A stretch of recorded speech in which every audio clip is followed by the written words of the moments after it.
$20,000. This was the number that would define the future for Sarah to be able to walk again. A few months ago, I visited a rehabilitation center to meet my grandparents where I had the chance to meet Sarah. Sarah had recently lost part of her leg in a car crash and needed access to a prosthetic. The process of getting one was very long, hectic, and cost her over $20,000. To this day, Sarah feels uncomfortable walking with her prosthetic and has difficulty moving around to complete everyday tasks. This isn't just a problem that Sarah faces, it's a global one. Prosthetics today can cost anywhere from $10,000 to $100,000, and it can take anywhere from 3 months to even a year at times to get used to training and using the arm. Even after you get access to the arm, you usually have to manually manipulate the arm on a day-to-day basis to pick up or interact with different objects in your environment. The World Health Organization has estimated that over 150 million people globally still don't have access to prosthetic devices for these reasons. Technologies like artificial intelligence are really promising because they're allowing us to discover and build a future where there's cheaper and more automated and efficient alternatives to machines and devices like prosthetics that interface directly with humans in our day-to-day basis. This work is being developed at the intersection of AI, rehabilitation tech, humanoids, and medical devices. To get a better understanding of what this research really is, we need to first understand the key areas within a subset of AI, machine learning. The main areas in machine learning are supervised learning, unsupervised learning, and reinforcement learning. With supervised learning, you're looking at a classification of information such as image classification and diagnosis. Within regression, you're making some sort of prediction or forecast. On the other hand, unsupervised learning looks at dimensionally reduction, which includes big data visualization and image recognition. This also includes clustering and is used commonly for targeted marketing and recommendation systems globally. Reinforcement learning is used to make real-time decisions, commonly within robotics for tasks such as navigation, manipulation, and gaming. Supervised learning is a concept that focuses on labeling and the training data. The model first learns from the given training data. The training data contains different patterns which the model will eventually learn. The data will contain inputs and corresponding outputs to those inputs, which also contain the hidden patterns within them that the model has to learn. The algorithm will then learn these patterns and try to apply the same knowledge to unseen data with the aim of eventually being able to predict future values. Mathematically, oftentimes supervised learning models can be shown as just a linear function. Unlike supervised learning, we do not have to label the data which we train the model for in unsupervised learning. The model learns through training itself from the data and discovering hidden patterns within the data that you provide it. Reinforcement learning is similar to the way that humans learn, which is through a process of trial and error. So imagine that you have a robot, which in this case could be your agent. If you're trying to train that robot to learn to walk just like humans would, your goal here is to get the robot to walk successfully. The robot will go through a process of trying to walk, maybe failing a few times, and then trying again, until eventually it learns how to walk. It learns the correct way to walk through essentially reinforcements. It'll get a positive reinforcement or reward every time it walks correctly, and a negative reinforcement every time that it walks incorrectly. There are many ways in which machine learning can be applied to enhance human-machine interfaces. One of these ways is through applying it for sensing and perception applications. Sensors are used to sense the environment, and then ML can be applied to process this data, compute the difference between the present state that the robot is or the machine is in, and the goal state that we would like it to be in. Using this, actuator commands are then created to move the machine or robot and send those actuators that command, which then act on the environment that it's in. Another common example for AI in HMI is for manipulation of a robot or machine. Here, sensory input is taken, which can often be in the form of images. This is sent to a neural network for which manipulation prediction is made. So, for example, if you're trying to figure out what is the best way to grab this object, you might ask the neural network and train it to be able to identify the best grasping pose based on the size of the object, maybe its orientation, and what you would like to actually do with that object. And that control is then executed through a velocity command sent to the robot that then does that task.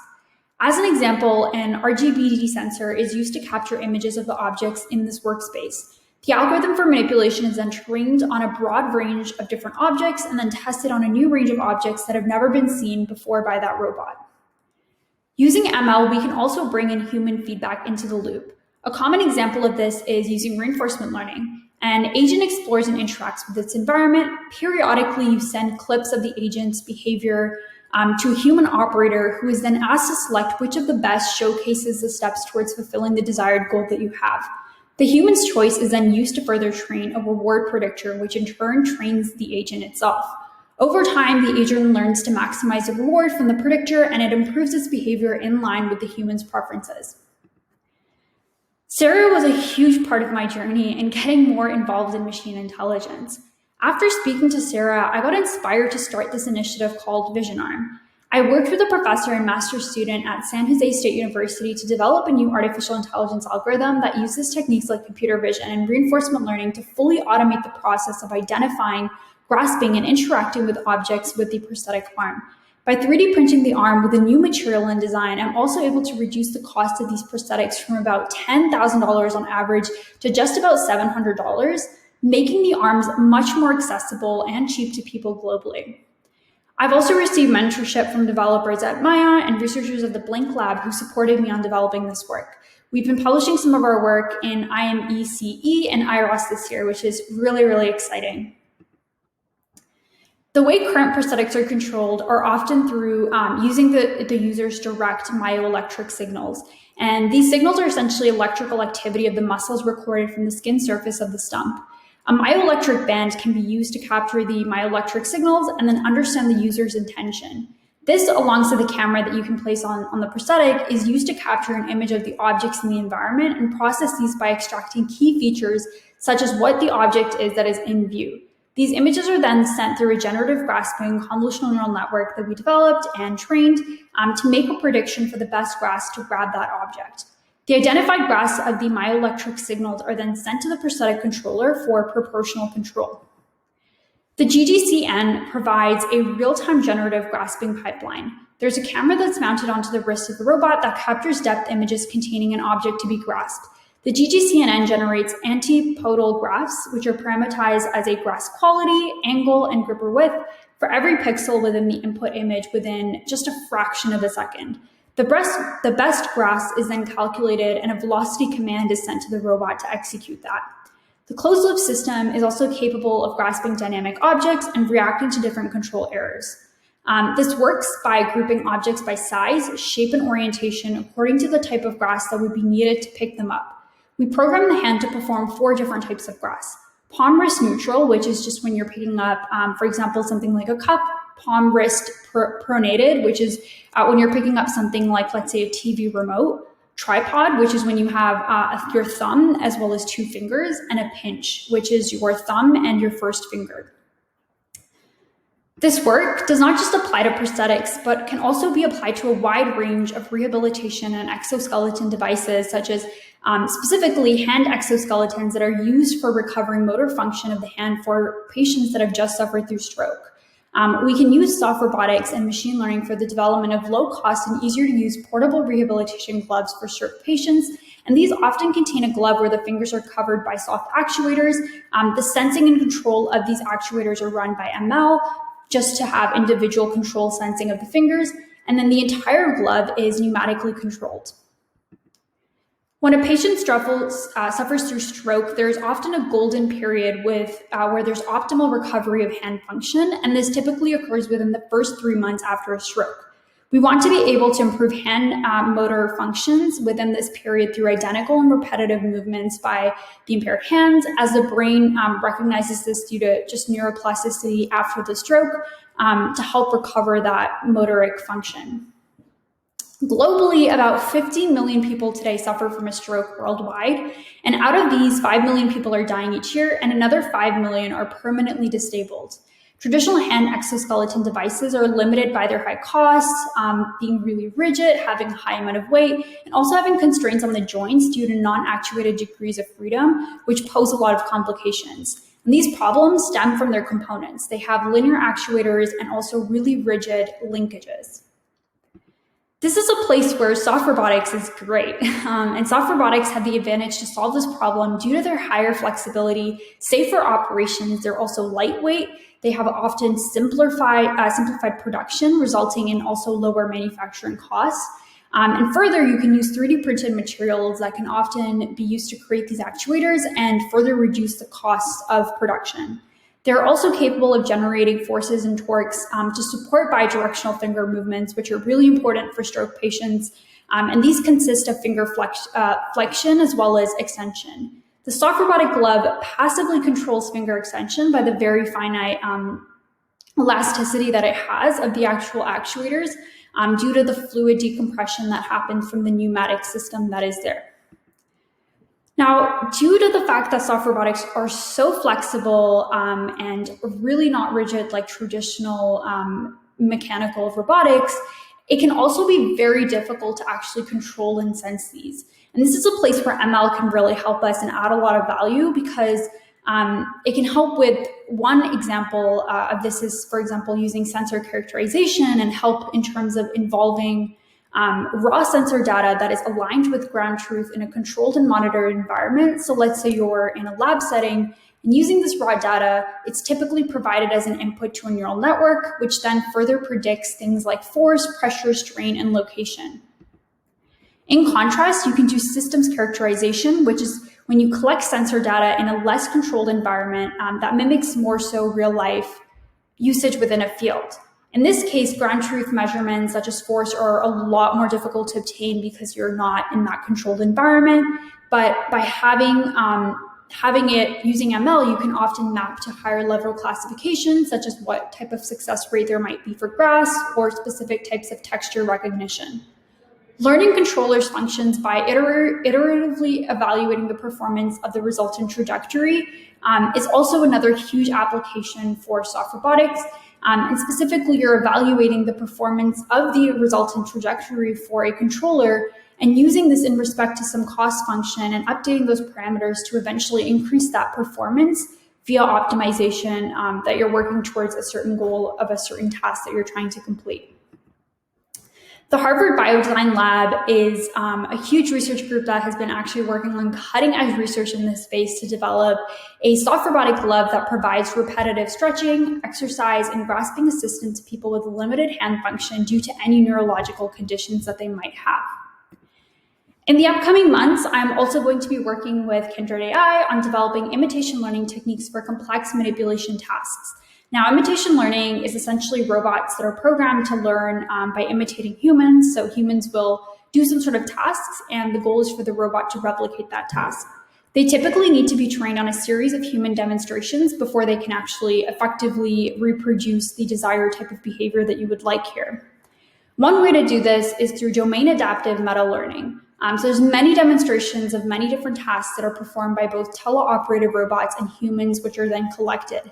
These human demonstrations are then provided for computing the policy update and evaluating the updated policy using the robot's demonstration, performing the exact same task that the human just performed. Teleoperated medical robot systems are often used to allow procedures such as surgeries, treatments, diagnosis to be conducted across short-term or even long distances while utilizing any sort of wired or non-wireless or wireless communication networks. So examples of where this is being applied is obviously within surgery, but also a lot of other medical applications. And research right now is being done within robotic manipulation, telecommunications, developing more sophisticated vision systems to help enhance the precision of the robot during surgery and helping to accelerate the research overall within this area. Alongside my other research, for the past few months, I've been working on trying to tackle some of these problems by developing generalization techniques with a company called Hanson Robotics. Hanson Robotics are the creators of Sophia the Robot, who is a human-sized, human-like machine, which is able to make multiple facial expressions. She's also able to understand sentences and have casual conversations with humans. And I'm specifically helping to develop an algorithm that is able to improve the sensing and perception of and the grasping of the arm for high precision tasks. The robot will then be used for autism treatment, medical depression treatment, medical education, as well as insurance education. We had the chance to present some of our research using a neurosymbolic human-like arm controller at NeurIPS 2020, as well as AAS this year, which was really exciting. Now, although this is all really great and there's a lot of really interesting research happening within AI, the reality is that we've been trying to work towards something called artificial general intelligence. And AGI is often defined differently by researchers in the industry, but it can loosely be described as the ability for a robot or machine to understand or learn any intellectual task that a human would be able to do. Now, robots like Sophia and other humanoids that are being developed today are made up of hardware. But when we actually compare hardware to human, they're still not capable of the exact same amount of computational and processing power that our brains have. If you think about the human brain, we're able to power through millions of neurons that are powering it just in a second to be able to compute and process tons of information in our environment, sense that, perceive that, and be able to send feedback. But when we think about robots and a lot of hardware that they're made up of, it's very, very limited because of the memory that it can actually store and its ability to store and compute that information at a much slower rate. And so this is really a huge area that we need to work on if we want to work towards AGI. Now, on top of working towards accelerating hardware, there's a lot of research on the software side that researchers are also working on to develop this idea of AGI. And the first area we need to tackle is sensory perception. If we think about algorithms like computer vision, which is just the ability for these machines to identify objects and process information, we can see that AI systems are still pretty far away from developing human-like sensory perception capabilities.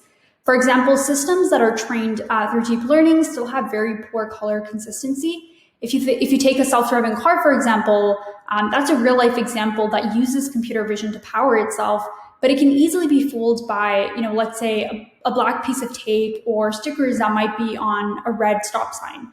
But for a human, if I saw that sticker on a red stop sign, I would still know that that's a red stop sign and that I need to stop when I reach that.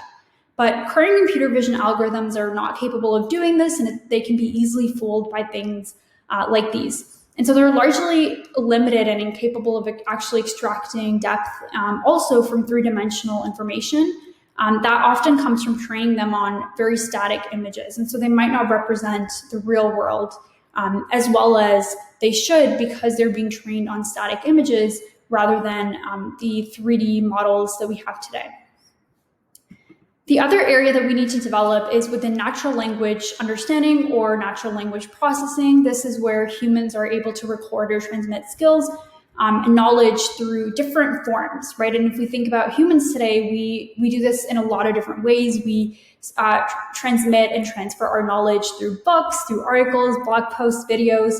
But in order for an AI system to fully understand a language, we'll probably need to be able to also consume all these sources of information while having full comprehension, not only to understand what the actual knowledge is, but also to have context and to be able to hold conversations and produce text in a way that feels very natural to the way that humans are speaking on a day-to-day basis. But if we think about robots and a lot of machines today, it's still very difficult to do because of all the complexities that exist in language and also all the different types of languages and the different types of norms that are often followed within languages that are very difficult to actually understand within text and language. The last area that really needs some development is within manipulation. And this is where I think a lot of research today has been going on alongside NLP. If we think about humans, it would be really easy for us to say, if you wanted to retrieve, let's say, a set of keys from your pocket, that would be a very simple task. But very few of us would let any robot manipulators or humanoid hands actually do that task for us. In fact, today, robots find it really difficult to do tasks that require a high amount of precision.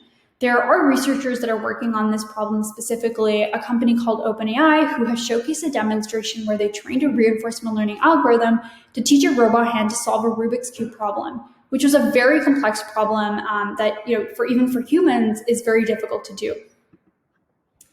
Outside of my own work, there's a lot of amazing global companies that are working on researching these problems, some that you've probably also interacted with in products that you've used. Companies like Google Brain, which have a huge focus on deep learning and figuring out ways to develop algorithms and approaches where we can run these without the algorithm being as data extensive or being able to compute much faster. There's also companies like OpenAI that are working on making sure that AI is very safe and ethical. Facebook research, which is doing a lot of research in social media and understanding, what is fake versus real content, and how can we overall make the social media process and experience a lot better for people. We have Google DeepMind, which is also working on building a lot of Google products that we've probably interacted with on a day-to-day basis today. There's also really cutting-edge, more moonshot-like companies like Neural Network that are really thinking ahead and thinking 10 years in terms of what the future will look like. And they're working on developing a chip that is connected to wires which are able to fan out into the human brain, capable of both recording brain activity and simulating it in a matter of seconds. They have developed the Neuralink robot, which is used to implant the chip and do surgery, because robotic precision today is actually reduces the risk of damage to brain tissue rather than a surgeon or a human doing these surgeries manually. This right here is a quick demo that they actually showcased at one of their demos, where they integrated one of their chips that they developed into a pig. And they were able to capture the brain activity that was happening as this pig was moving around and doing different tasks. So as you can see here, they showcased what the actual brain activity of the pig was versus what was being captured by the chip here.